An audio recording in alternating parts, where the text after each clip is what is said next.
Debbie Georgatos, host of America Can We Talk, is an author, attorney, and political analyst whose mission is to inspire the American political conversation about preserving liberty in the best country on earth. America Can We Talk is sponsored by GC Works, a Dallas-based company performing advanced technology research in the oil and gas industry. And welcome to America Can We Talk. I'm Debbie Georgatos. Today, 3 things on our show. Number 1, North Korea and Trump. Sometimes you have to walk is exactly right. Number 2, what Michael Cohen didn't say in his congressional testimony yesterday. And 3, a wonderful poll out of Gallup, who doesn't even like conservatives. The summary: America deplores the left's agenda. Stay tuned.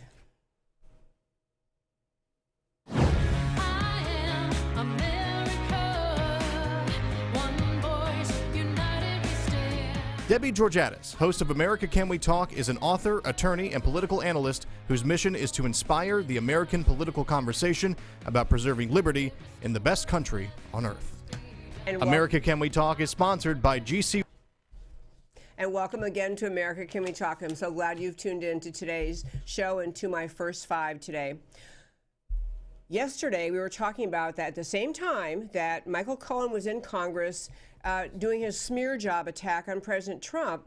President Trump was over in Vietnam meeting with the North Korean leader, Kim Jong Un. I want to start today by playing a short clip of what President Trump said as he announced yesterday that the summit, which was to have been 2 days in Vietnam, was cut short. So first we have, I believe we have, clip 1 with Trump in North Korea.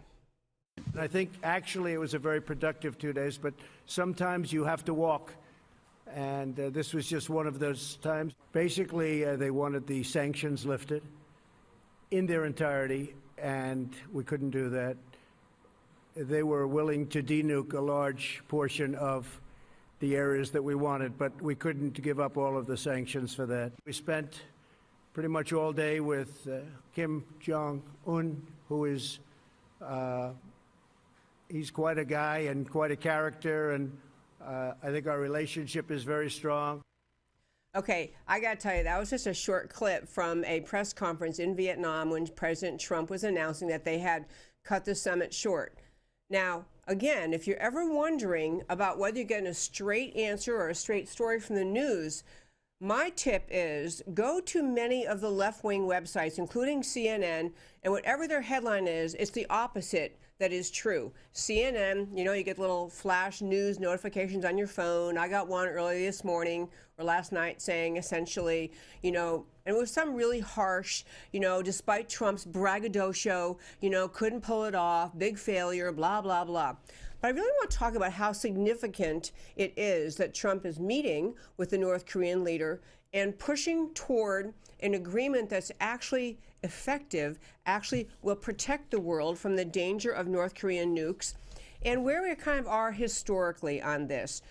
First, what he was just saying to make clear is that we, America, have put sanctions on North Korea, and what Kim Jong Un showed up to argue essentially was, we want you to remove these sanctions, and we'll only denuclearize or only go along with your denuclearization desires in some areas, but not other areas. It's like you take away all your sanctions first, and then, and you know, this is like, people learn these lessons in life in all sorts of ways. You have to decide what's important. The reason to have any negotiations at all with North Korea is because they are this leader is, the country is a rogue nation. It's almost always outside of the, you know, accepted norms in with respect to countries around the world, even their own neighbors. It's a dangerous nation. The leader has behaved irrationally. And the idea that Trump is going to show up and say, oh, okay, you're not really going to denuclearize, just only half. Okay, we'll remove the sanctions, is absurd. But the media pounced on him. And I want to just say, number one, it's important to recognize the goal is not to make CNN happy or to make good headlines or to just leap into claiming some immediate, amazing, complete denuclearization deal. It is to get to the deal we need to get to. And that's what Trump is saying there. Couldn't do it, going to go home.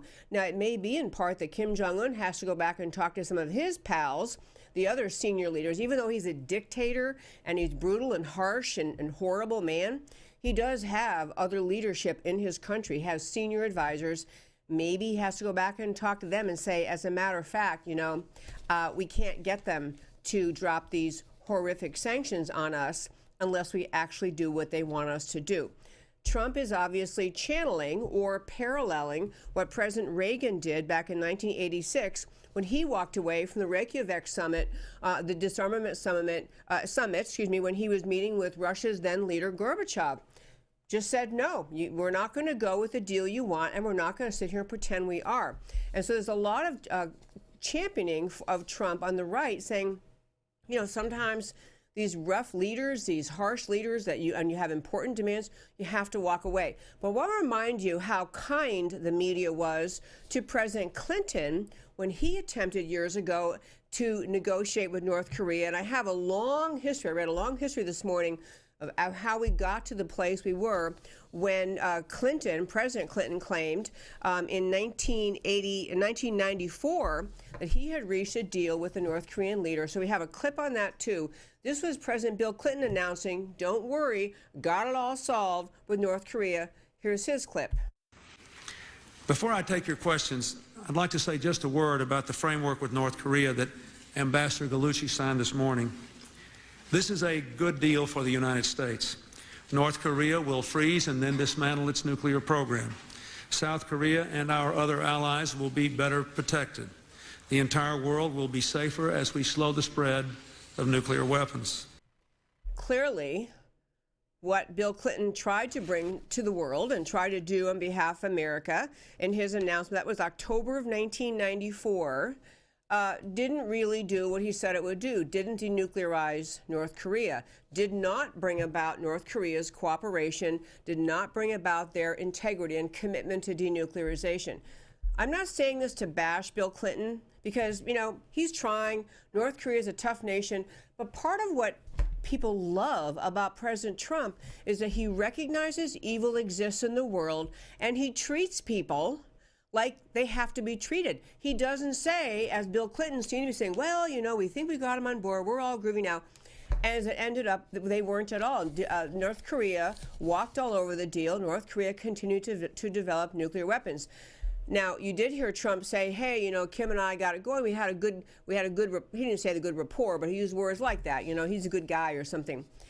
This is Trump just essentially saying, look, I have to deal with this guy. We have to have another meeting. If he got up there on national and international television and bashed the North Korean leader and said the bad guy and we're stomping off, that would not have been appropriate. And he would have been criticized by CNN and all the Democrat media mob on the left as being petulant and childish and undiplomatic and unstatesmanlike. He's statesmanlike, but he tells them, hey, you know what, no deal here. I really, I think this is a good window on media in this country, recognizing that North Korea is among the most dangerous regimes in the world. Trump has brought them back to the table, but not back to the table with just pleading and imploring and cajoling and kind of talking them into, why don't you go along with us, but putting such severe sanctions on them that life is really unpleasant for people there. I'm sorry that it is. I'm sorry that life is so tough in North Korea. I'm sorry that leader is so evil. But Trump, this is like 1 for Trump and 0 for CNN and the left-wing media in this country. This simply will not cut President Trump a break. I think he did a great job. Sorry. This is Debbie Georgatos. Where can we talk? Stay tuned.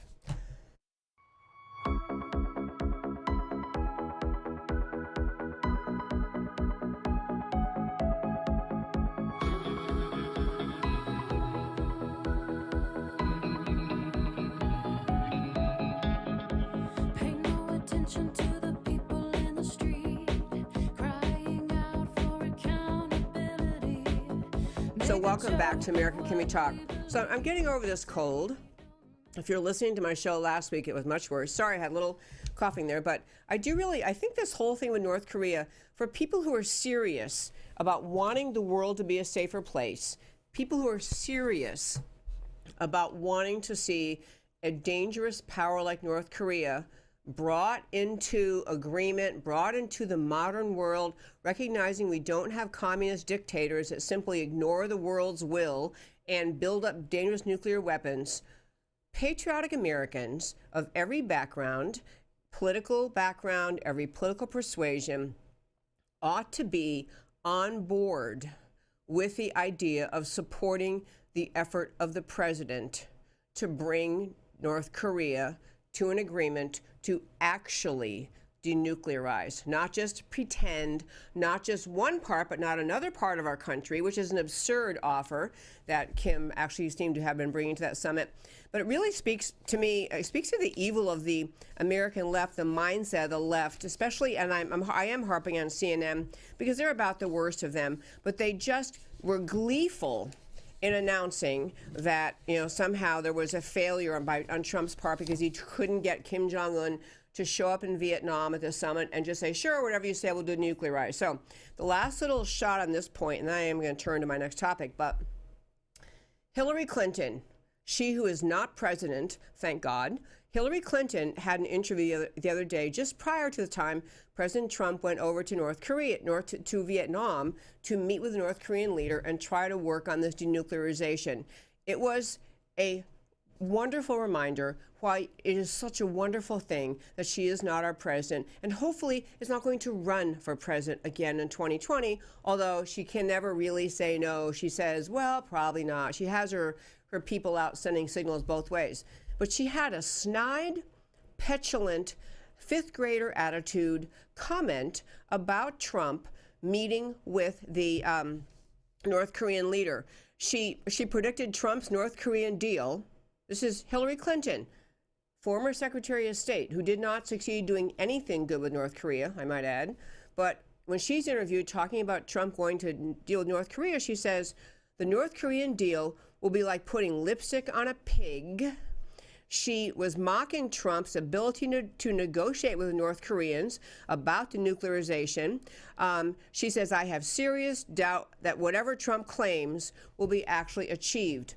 So she's kind of saying, even though her husband struck a deal with the North Koreans, or thought he did, and turns out they didn't comply with it at all, they walked all over us, she's assuming the same thing will happen with Trump.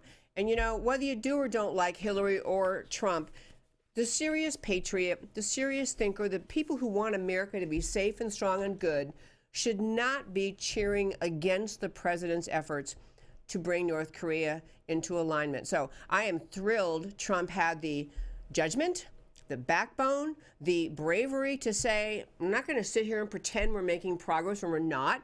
I'm not going to sit here and humor Kim Jong Un when he shows up and says, okay, drop your sanctions, and then maybe we'll talk about actually denuclearizing. I mean, Trump was a leader and should be seen as a leader, should be praised as a leader on this. And that's enough about Trump and North Korea. I want to go back actually and talk about what happened yesterday in Congress. We played portions yesterday. I think we had the opening statement by Jim Jordan, and he talked about, he really took pretty strong shots at Michael Cohen. But there's a lot of commentary today. So Michael Cohen's actually back in Congress again today in a non-public hearing, a private testimony. So he's given testimony to, I guess it's one Senate committee, 2 House committees. He's giving testimony again. But here's where we really are, because, when you think about why we even know who Michael Cohen is, what the whole point is, let's go back again and remind ourselves why we are here. We are hearing about this entire investigation, this entire story of Trump-Russia collusion because of a concocted story made up by the collusion between Hillary Clinton, Perkins Coie Law Firm, Fusion GPS, Christopher Steele, the Russian dossier. I mean, the whole impetus for this giant lie that Trump and Russia somehow colluded to get to get Trump to win the election, which is what the whole story was. As soon as the left realized Hillary actually lost, they came up with this story. Well, Trump couldn't have actually won, so it must be he cheated, and they came up with this Trump-Russia collusion story. So we have spent, I think it's around 20, what is the number right now? $25 million on this investigation by the Mueller team, which is a Mueller team staffed up with anti-Trump lawyers. All of the lawyers he chose to hire are loyalists to Hillary and Obama. That's who's on the Mueller team. And after all this time, they come up with no evidence at all of Trump colluding with the Russians. But what we did learn from Cohen yesterday, because I will tell you, I'm not really, I know there are some people, and you probably meet them in your life too. You meet people who are just kind of think everything Trump does is brilliant, and he's always playing four-dimensional chess, and he's the smartest guy in the room, and he's never to be criticized, and he's never to be questioned. But I think that's the wrong idea of patriotism. It's the wrong idea of loyalty to America. Loyalty to America is about the idea of understanding America's founding ideas, understanding the ideas in the Declaration, the Constitution, the purpose of America to be a country built around honoring the freedom of the individual and the right of creating a country where every individual has the right to live in freedom, and all the fundamental building blocks in America that make that possible, including the rule of law, which means law applicable. Same law applies to everyone all the time. And many other, dozens and dozens of other building blocks of America. So you can't really serve that notion of preserving America if you get locked on to personal loyalty, regardless of conduct whatsoever, personal loyalty to any politician, I happen to think Trump is an extraordinary president. What he's done for America is extraordinary. He came along at a time we needed a very strong leader to stand up on a variety of foundational issues facing this country. I'm thrilled with his presidency, but I'm never going to be one who just says he can never be criticized. And with that, all of that, I want to go to what came out of the testimony yesterday, basically what Michael Cohen did and did not say. The big did not say. In fact, directly answered the question, do you know of any basis to believe, any evidence, any proof that Trump colluded with the Russians to win the election? And the answer is no. Now, for those people who have in mind why we even have Michael Cohen sitting in Congress testifying, why we had the whole Mueller investigation, why we had the whole Trump-Russia collusion, that should answer the whole thing. There's no evidence of collusion. But what this hearing was yesterday was an effort by the Democrats to, number one, look for any possible basis to move forward in impeaching President Trump. Any basis they can find. They're conceding, not literally, but by the fact they can't find anything, they're conceding there's no basis for this Trump-Russia collusion story that Trump won the election by colluding. They can't impeach on that. So the point of the hearing was to see if they could find something else to hang around Trump's neck. So they spent that coming out of Michael Cohen, his lawyer, who's obviously violating the attorney-client privilege and telling them anything he can think of and trashing President Trump. So we heard the most important thing we didn't hear was there was no collusion. But to the Democrats, that's not the end of the story, because the mission is not to discover the truth about collusion. The mission is to try to find a way to destroy President Trump. I'll tell you some other things we learned that are truly, truly important for everyone to keep in mind, because I'll tell you my kind of bottom line. I think Michael Cohen and the Democrats' stunt of a hearing yesterday actually helped President Trump's re-election chances. America saw a livid, irrational, rambling Democrat Party viciously digging under every rock, every direction to find something bad to say about President Trump.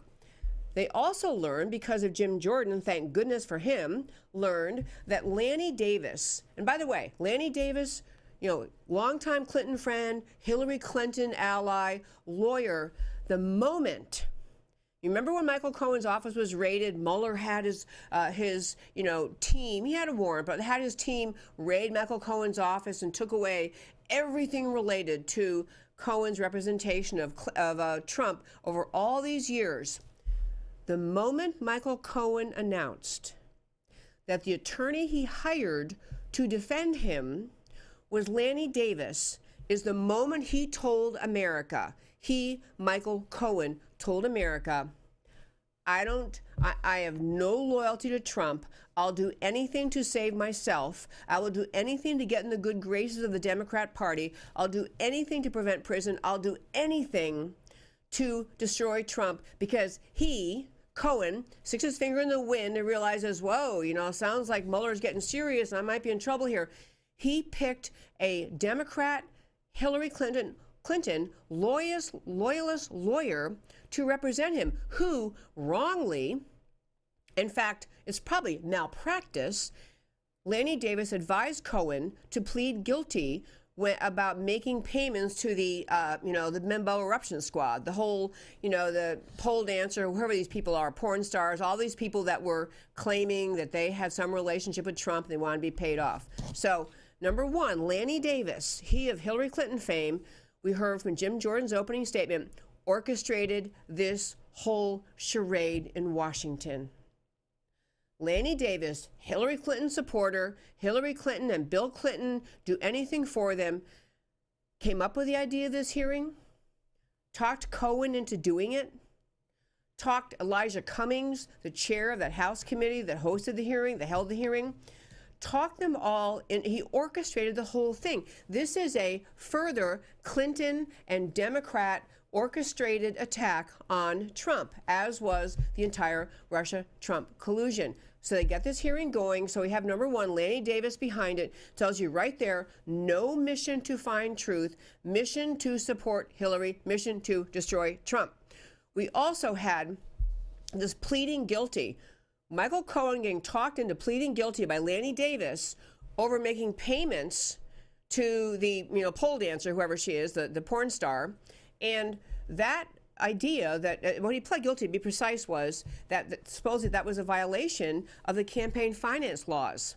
But it's not. And there have been former heads of the FEC, the Federal Election Commission, who've said that was not an expense Trump ever had to report. It doesn't fall within the meaning of a campaign expense.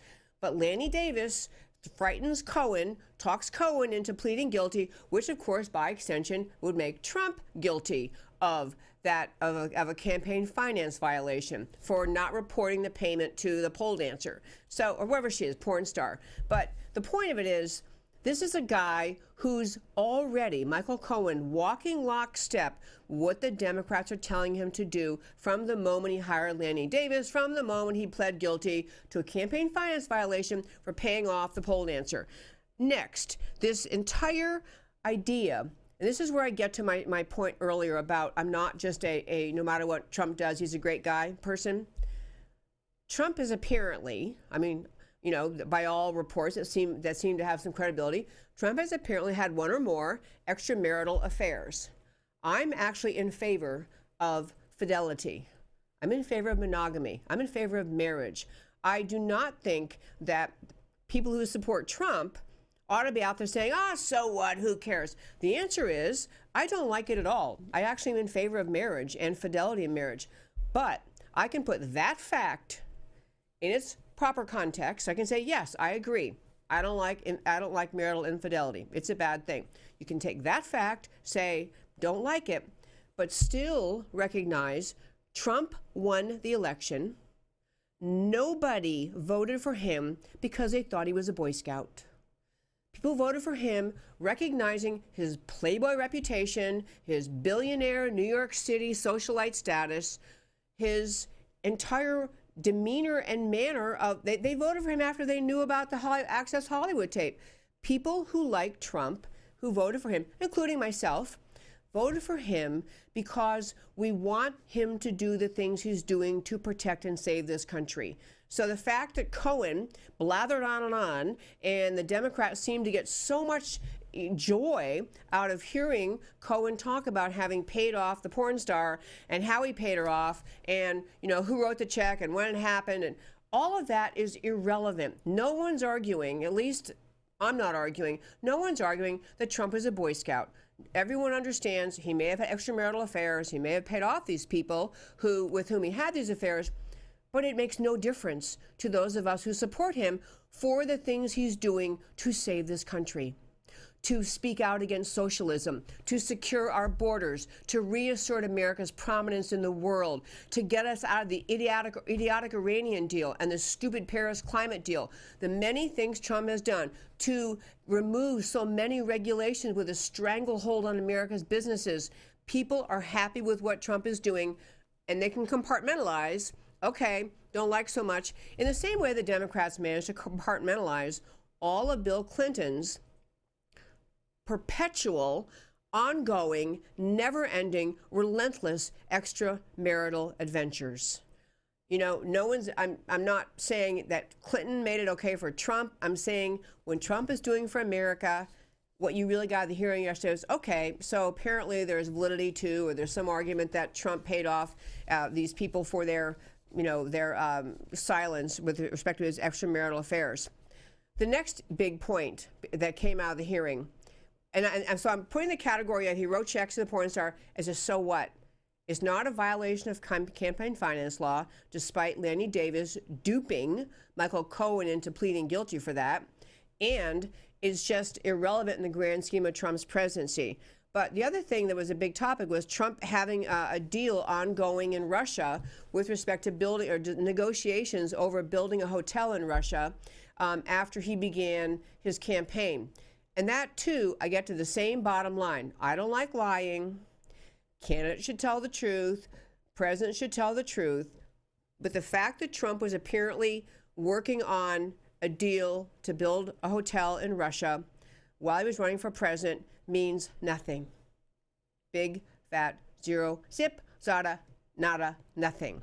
And frankly, this is, again, the left. This is why I think Cohen's testimony probably actually helped Trump's reelection, because I think that there's a growing sense among Americans, all they see the Democrats doing in Washington is trying to find some way to get Trump, trying to find some way, some combination of circumstances, well, on this day he did this, but they did this. And people are saying, tell me something that matters. Tell me something that's true, that matters. Even the meeting in Trump Tower. Let me just make the contrast for you. Hillary Clinton, while Secretary of State, orchestrating the transfer of authorizing 20% of Americans' uranium assets, uranium being what is used to produce nuclear weapons, to Russia, at the same time coordinating donations, accepting donations, the Clinton Foundation, by all sorts of players affiliated with that deal. This is a pay-for-play scheme she's never been prosecuted for. This is actually helping Russia get the uranium, and her accepting money, which eventually the Clinton Foundation was just another savings account for Bill and Hillary and their daughter. I mean, they did some good. They did a lot of lining their own pockets. So this kind of real problem, real question as to pay to play, real question about many decisions she made, that somehow doesn't bother the left at all. But Trump, some meeting in the Trump Tower where maybe someone was going to spill the beans on Hillary's emails, does not mean Trump colluded with the Russians, which is what Michael Cohen had to answer. Actually, no reason to think there was collusion, no evidence of collusion at all. So you saw the Democrats focus for 3 days, and folks, they're going to keep this up the entire year, trying to find something to get Trump on. But what I think really happened in America, there is a collective and growing waking up, a collective realization that the Democrats are using this Trump-Russia collusion story to try to keep headlines in the news that question Trump's credibility, that question his integrity, and at the same time ignoring the reality that the Department of Justice and the FBI engaged in a truly nearly successful internal coup against the president by all that they did using the dossier Hillary came up with, Hillary and her Perkins Coie and Fusion GPS team and the DNC came up with. So you have the FBI and DOJ working to remove the president, and you have the Democrats trying to focus America's attention on the non-existent Trump-Russia collusion while trying to it's like hypnotize America, mesmerize America into forgetting that the real problem is on the left. The real problem is with Hillary, her conduct with her emails, her conduct in transferring uranium assets to the Russians, the covering up within the FBI and the DOJ of the charges that should have been brought against Hillary Clinton, the use of the dossier to get the FBI's use of that dossier to get warrants issued by the FISA courts. This is truly nefarious, illegal wrongdoing.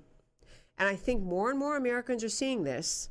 And more Americans are realizing, why are we listening to all of these Democrats spewing forth vitriol and illusions of accusations against Trump to this guy who's a committed perjurer, a convicted perjurer, a guy heading to prison, a guy who's already lied to Congress once, a guy who showed his true colors by hiring Lanny Davis as his lawyer, and he's going to show up in Congress, and all of a sudden all of America is supposed to think everything he's saying is true?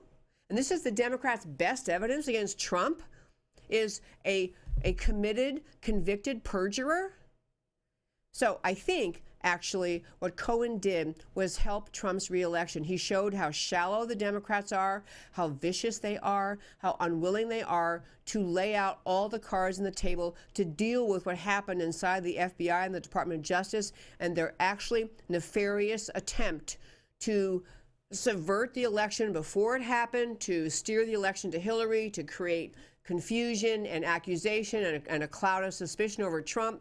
Then after he won the election, the ongoing effort to bring the president down. These are truly evil things happening inside the FBI and the Department of Justice. And what the Democrats are trying to tell you is, like the Wizard of Oz guy who's behind the screen, ignore that man over there. It's nothing about that. It's all right here. Just keep staring at Cohen. Keep staring at Trump. Look how bad he is. And I'm telling you, it's backfiring. It's truly backfiring. I think the name of this segment, I put something like, what do we actually know? We know that there's no evidence of Trump-Russia collusion, which is the entire purpose, allegedly. We know that Trump paid off the pole dancer, porn star, whatever she is. And okay, we cannot like that. But for most people who supported Trump and who voted for him, they didn't think he was a Boy Scout. They recognize they may not like that kind of thing, and I don't like that kind of thing. But it doesn't make him, it's not impeachable. It doesn't make him a bad guy. It doesn't make the whole balance of things he's bringing to America, he's doing for America. People are just not going to get swayed by that. So I think, and it's actually funny, there were recent headlines even today talking about how Nancy Pelosi and other leaders in the Democrat House, the House Democrats, are really trying to tamp down talk about impeachment. They realize they have nothing. Michael Cohen's testimony showed America the Democrats have nothing. What they have is a bitter, vitriolic, menacing hatred for Trump, a vicious determination to bring him down, and a strident desire to humor their voting base that's been told since before Trump won that if he wins, we can impeach him. Or once he won, don't worry, we can impeach him. And it's dawning on more and more and more of them. There's nothing there to impeach him on. And by the way, on the subject of two last things on this story before I turn to my last story for today. One is that during the testimony, this guy, Cohen, submitted written testimony, which he then read, and then he answered questions. And today there was already a referral to the Department of Justice by some of the House GOP, the Republican members of the House, to the DOJ, meaning calling to the attention of the DOJ as a possible crime to be prosecuted, that again yesterday Cohen committed perjury in testifying before the U.S. House. This Cohen character, this is a guy who has sold his soul to the Democrats, doing anything he can to save himself. He's obviously thinks somehow the Democrats are going to save him, at least from the lengthy prison sentence he may face, somehow get him out of it. This is his reason. The last thing I'll say on this point is, President Trump did comment about how the Democrats managed to hold this hearing at a time Trump was over in Vietnam trying to work on North Korea and dealing with Kim Jong Un. So Trump had one comment about that where he said, having a fake hearing like that and having it in the middle of this very important summit is really a terrible thing. They could have made it 2 days later or next week. Well, I think a lot of Americans saw that too. It's like, really? Cohen is not going anywhere. He's stuck. He's headed to prison. But they waited till Trump's out of the country. But the other thing is Trump went ahead and took a shot via Twitter. And I think we have that. Yeah, here we have his Trump's tweet, which says, Michael Cohen was one of many lawyers who represented me. Unfortunately, he had other clients also.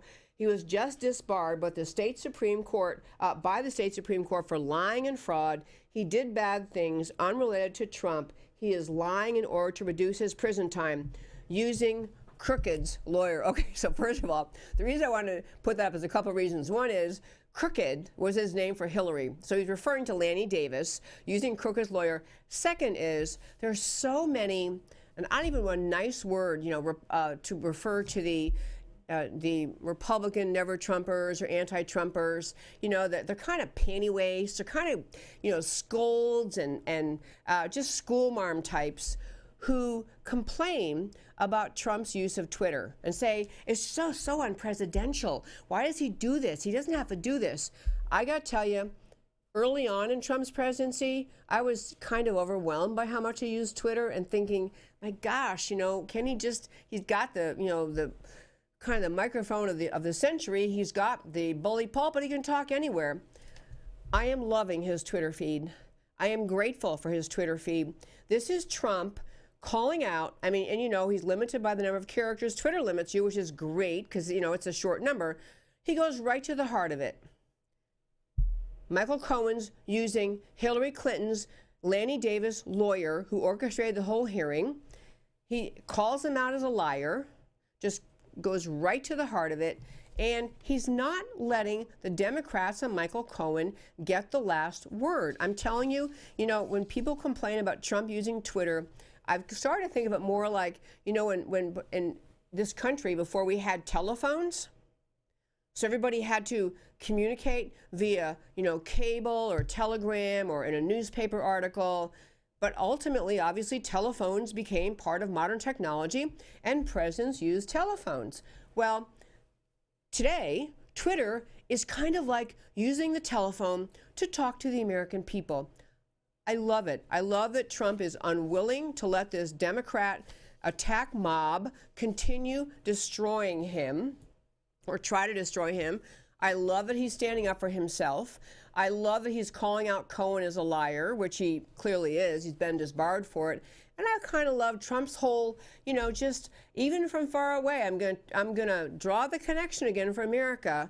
Crooked's lawyer, Hillary's lawyer, she's in the middle of all of this, and I love it. And I'm grateful that somebody invented Twitter. I'm grateful Trump has his account for it. And this Michael Cohen thing, I think about 3 weeks ago, I did a big deep dive into the Mueller thing. And today I want to do a deep dive just into Cohen's testimony to make clear what he did and didn't say. He did not say anything that even remotely justifies impeachment. He didn't say anything remotely that amounts to a crime committed by Trump. He got up there and Cohen got up there in Congress, spoke the Democrat Party's talking points, took their playbook for the 2020 presidential cycle, did their talking points. Trump's a con man. He's a bad guy. He's a racist. He's this, he's that. But, he ended up looking like a desperate, angry, lying person, and I don't think he persuaded anybody. I think the Democrats think somehow if they parade Cohen up there long enough that the American people are going to start to think maybe he's telling the truth. I don't think so. I think Cohen, helped Trump's reelection chances in 2020. And that's all I have to say for today on that. I'm going to switch for a moment. One last thing I want to switch to and talk about today. There was a Gallup poll out. My summary of it: America does not like the left's agenda. Stay tuned. You can do some music.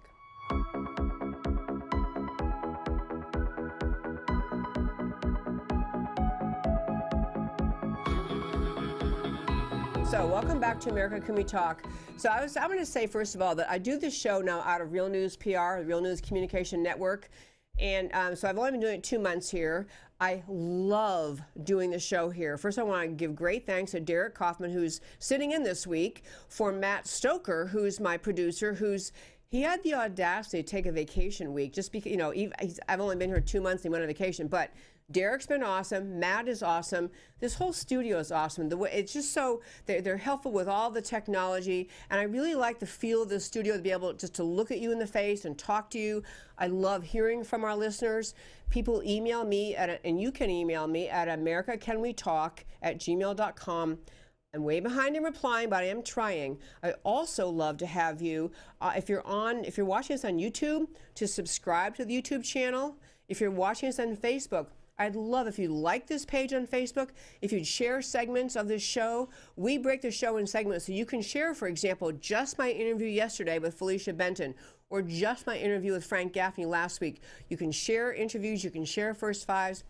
My entire reason for doing this show is to be involved in the fight to preserve this most extraordinary, exceptional country, America, a country committed to the idea of liberty and the rights of people to live in liberty under a constitution, under a set of laws and rules and order we all agree on.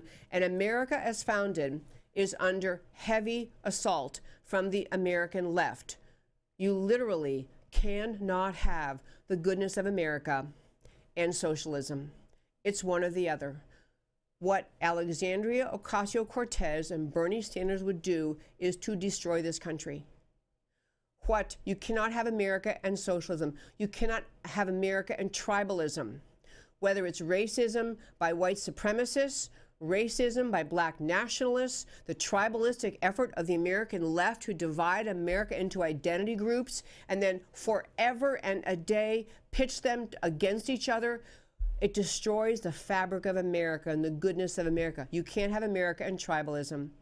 But I want to tell you that, you know, sometimes on this show, I try very, very hard to point out the fallacy of many things the American left, or as my friends point out, I should call them the anti-American left, tries to push on America. And sometimes I get talking and I realize that I do sound very concerned that ideas like Bernie Sanders have seen the light of day in America, let alone that they're getting popular. Or the ideas of Alexandria Ocasio-Cortez, they belong in Cuba and not in America.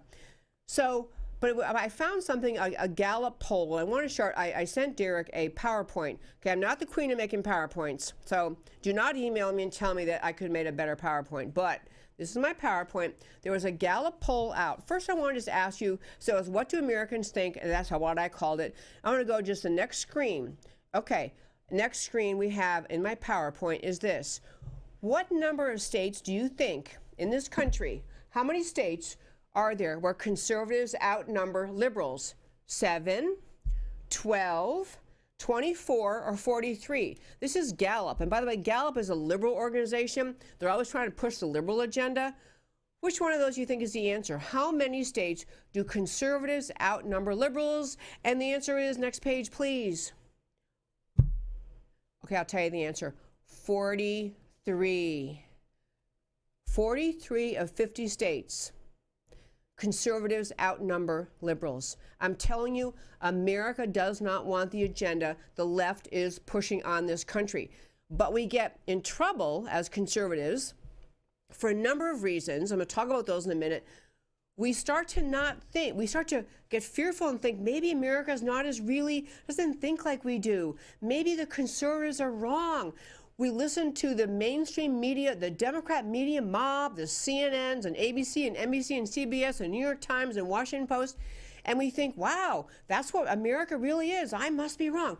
No, folks, if you love America, you love liberty, you don't want socialized medicine, you do want secure borders, you're right in heartland America. 43 of 50 states, well over 3/4 of the states. But the Gallup poll, by the way, the Gallup poll that labeled this finding, that 43 of the 50 states, their title was "Conservatives Greatly Outnumber Liberals in 19 States." So they can't just say 43 out of 50 states. And actually, I'll tell you, there's a great article, and you can find it on our website, americacanwetalk.org. You go to the website, the homepage, you go under the podcast heading, I think, go down, you find list of links. This article is in there. The guy recounts all the times that Gallup found vast majorities of Americans who are conservative, who answer the questions, I'm conservative, and the captions or the titles that Gallup puts on those articles are laughable. I mean, I'm gonna run out of time here. This guy's trying to tell me I gotta wrap it up here. So let me just say, you should go and read that article, because you'll discover Gallup will get answers like this, even when more than 43 states say that the majority of people are conservative, and they come up with titles, but I can't fool with this right now. I want to just hit some specifics. Can we go to the next slide, please? Okay. What was our next slide? What percent of Americans support a border wall? You would think the border wall is the most unpopular thing ever. If you listen to CNN, don't listen to them, by the way. But what percent of Americans support a border wall? 7, 23, 31, or 60? Or 51 or 60? What do you think it is? Next slide, please. 51% of Americans support the border wall. This is even a CBS poll. 51%. People know we need this wall. The Democrats push un-American, unhealthy, unhelpful ideas like fighting against the border wall, and they're fighting the American people. We have to have confidence in our views. Another one that is just, I don't even know. Do I have another one? I can't forget what I sent you. Okay, I'll tell you two more things. What percent of Americans do you think support Medicare for all, socialized medicine, if that program eliminates private health insurance? Which is, by the way, if you did not know, there's a new House Democrat bill, a new bill the House Democrats have filed, 100 co-sponsors already, 100 co-sponsors by some radical leftist, I forget her name, some congresswoman, which calls for the elimination of private health insurance. Everybody's on board, no way out, you're stuck with socialized medicine. What percent of Americans do you think support that? I mean, the Democrats act like Medicare for all is the most popular thing ever.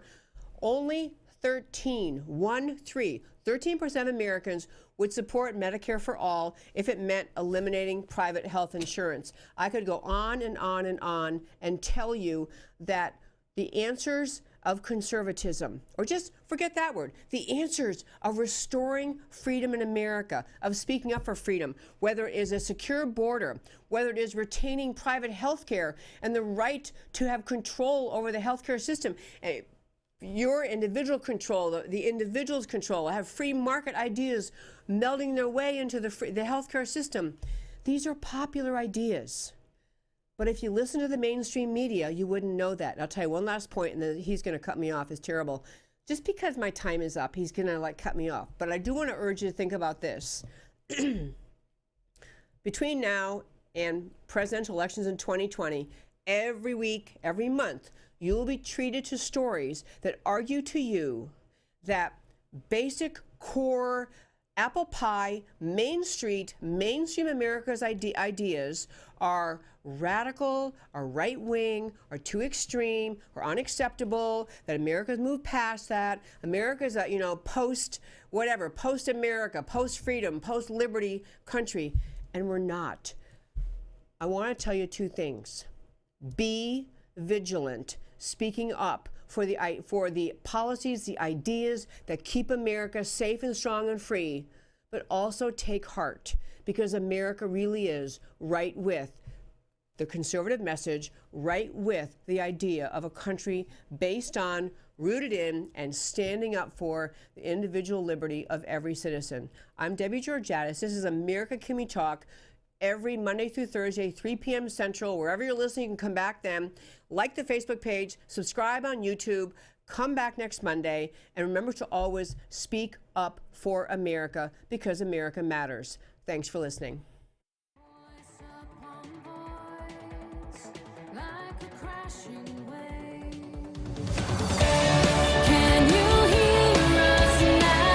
America, Can We Talk? Truth about America. Can you